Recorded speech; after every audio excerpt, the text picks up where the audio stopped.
Quels sont les matins où vous vous couchez avec l'intention de vous lever et de passer du temps avec Dieu? Mais lorsque l'alarme sonne, vous appuyez sur le bouton arrêt, puis vous appuyez à nouveau sur le bouton stop, stop, et vous appuyez à nouveau encore sur stop. Et vous êtes resté au lit trop tard, trop longtemps. Vous vous levez et bien sûr, vous n'avez plus le temps de rien faire. Vous êtes frénétique et pensez, surtout pressé. C'est ce qui vous rend grincheux. Vous savez, vous auriez dû passer du temps avec Dieu. Vous ne l'avez pas fait et toute la journée devient un cauchemar. Tout ce que je peux vous dire, c'est que si vous ne passez pas de temps avec Dieu, vous allez passer une journée tragique, l'autre après l'autre, après l'autre, après l'autre. C'est incroyable ce qui se passe quand on donne à Dieu ce premier petit peu de temps de la journée. Et je crois que je vous trouverai votre temps avec Dieu si fructueux que vous commencerez à chercher des moyens d'en avoir plus. Chaque matin, vous devez vous agresser à Dieu pour obtenir votre pain quotidien, votre sagesse quotidienne, votre direction quotidienne. Trop souvent, nous essayons de faire les choses par nos propres forces, notre propre intelligence, nos propres capacités. Cela nous limite. Dieu peut avoir des choses que vous ne pouvez pas voir. Il connaît les bonnes choses, les bonnes personnes qui devraient être dans votre vie. Il sait où se trouve le danger. Il sait où se trouvent les impasses. Dieu sait comment vous catapulter dans votre destinée.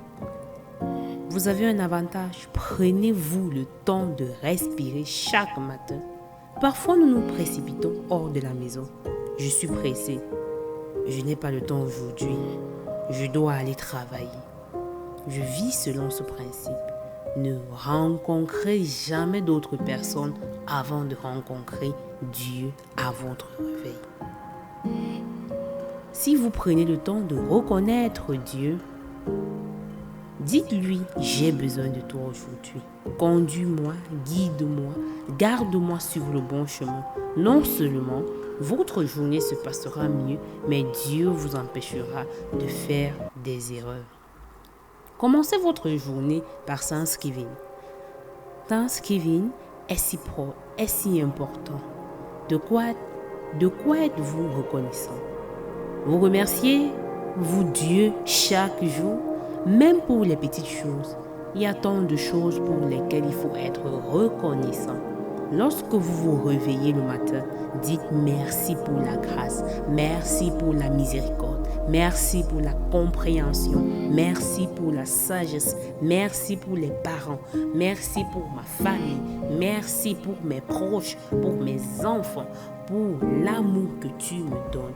Merci pour la gentillesse, Seigneur mon Dieu. Veillez à dire merci pour l'humilité. Merci pour la paix, merci pour la prospérité. Dites merci à l'avance pour ce que vous appartient déjà. Dites merci à Dieu pour ce qui vous appartient déjà. Le véritable désir du cœur pour vous, ce qui est bon, est la preuve que Dieu vous envoie à l'avance pour vous indiquer que c'est déjà à vous. Cette démangeaison que vous avez, quelle que soit la chose que vous voulez faire, cette chose que vous voulez faire pour aider les autres, pour grandir et pour gagner de l'argent, ce désir, cette envie, c'est la preuve que Dieu t'a envoyé à l'avance pour t'inquiéter que c'est à toi. Et tout ce que vous voulez de bon, vous pouvez l'avoir. Alors réclame-le, travaille dur pour l'obtenir. Lorsque vous l'avez obtenu, tendez la main, tirez quelqu'un d'autre vers le haut. Chacun enseigne à chacun à ne pas se contenter d'aspirer à gagner sa vie, mais à faire la différence. Vous savez, il ne faut jamais perdre un jour. Il ne faut jamais perdre un jour. En vieillissant, on pense différemment au temps. Je pense que lorsqu'on est dans la trentaine, voire la quarantaine, on ne pense pas trop au temps. Mais il y a quelques années, je me suis rendu compte que les 2 tiers de ma vie étaient passés. Je suis devenu beaucoup plus conscient du temps et du fait qu'il est insensé de gaspiller chaque jour que l'on a. Vous savez, il y a quelque chose de très intéressant à propos du temps. Nous disposons tous de la même quantité de temps par jour, chaque jour étant de 24 heures. Et certaines personnes sont très fructueuses et efficaces. D'autres perdent le temps jour après jour. C'est un choix que nous faisons. Mais il y a une chose à propos du temps. Une fois qu'il est passé, on ne le récupère jamais. Il est donc tragique de perdre un jour de sa vie. Je pense que nous devons vivre chaque jour comme si c'était le dernier jour et le vivre au maximum. Le matin, avant d'aller où que ce soit, vous vous levez et vous prenez une décision. J'appartiens à Dieu. Je n'appartiens pas à moi, mais j'appartiens à Dieu. Et quand je sors de cette chambre, j'ai affaire à ma famille. Quand je sors par la porte d'entrée, je commence à avoir affaire à la société. Je suis un représentant personnel du Seigneur Jésus-Christ et je dois adopter un comportement qui le représente. J'ai l'esprit du Christ. J'ai l'esprit de Dieu vivant en moi. Je n'ai pas le privilège ou le droit qui n'est pas vraiment un privilège de sortir et d'agir comme tout le monde. Et le véritable but de ma présence ici n'est pas de me faire plaisir, c'est de représenter Dieu et d'attirer d'autres personnes à lui par mon comportement pieux.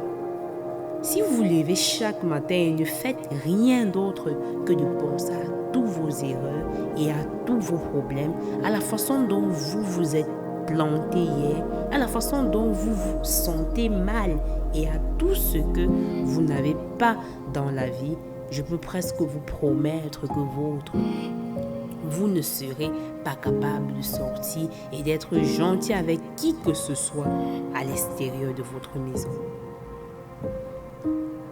Il faut se réveiller le matin et penser à des choses précises. Ne vous contentez pas de penser et de méditer sur tout ce que le diable essaye de vous mettre dans la tête. Vous commencez à penser comme Dieu veut que vous pensiez. Et vous pouvez penser par vous-même.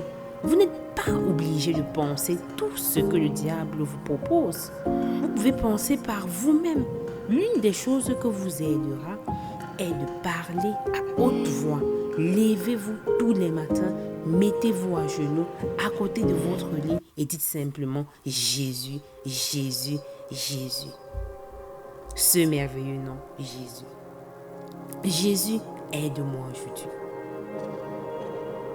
Jésus, aide-moi à me comporter comme tu veux que je me comporte.